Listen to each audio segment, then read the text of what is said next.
There's been a lot of talk about how the PS5 and now the PS5 Pro have almost no games. Part of the problem with that statement, though, is that there are some games which are worth playing on the PS5.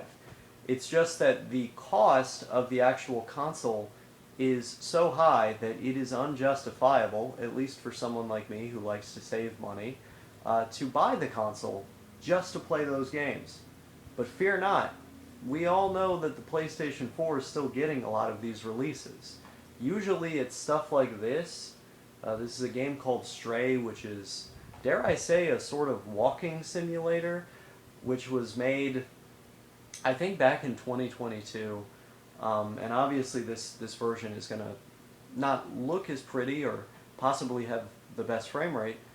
I think it's over 30 FPS just from playing it a little bit. But you will still be able to play it on your hardware if you don't have a PS5 or a PC. However, there is another world. There's another world out there that is going to be of much interest to you if you like Japanese games like me.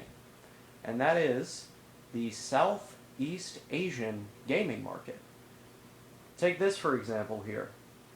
Sonic and Shadow Generations, the remaster of Sonic Generations, which includes an all-new Shadow campaign. This game is available digitally on the PlayStation 4 in North America.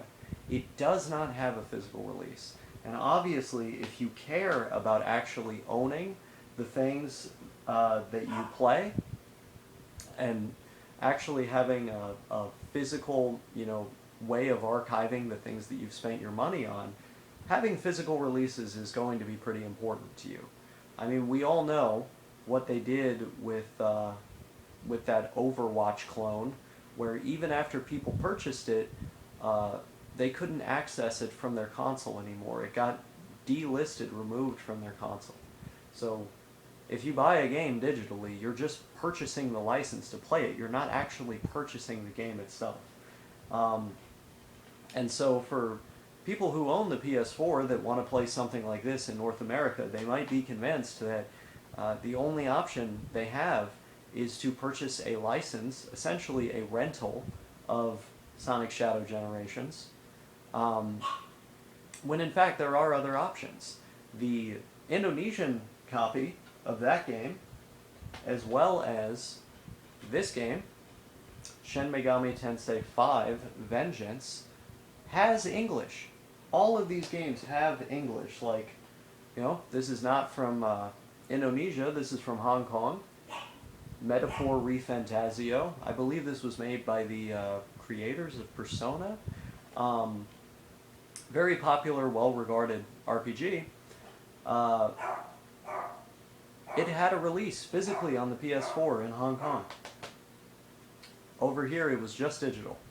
But because Hong Kong is sort of an English-speaking country, there's the option. Same thing with Overlord Unicorn, a kind of interesting strategy RPG from the guys over at Atlas, which has some, as you can see, Fire Emblem-looking characters. I know all the gals in the audience are preemptively excited over that one. I haven't actually touched this game myself, so I don't know if it's good or not yet.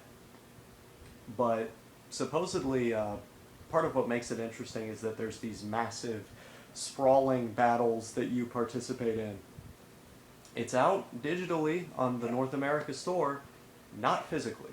And so, for game preservation, and also to save money, these games are out there in other countries.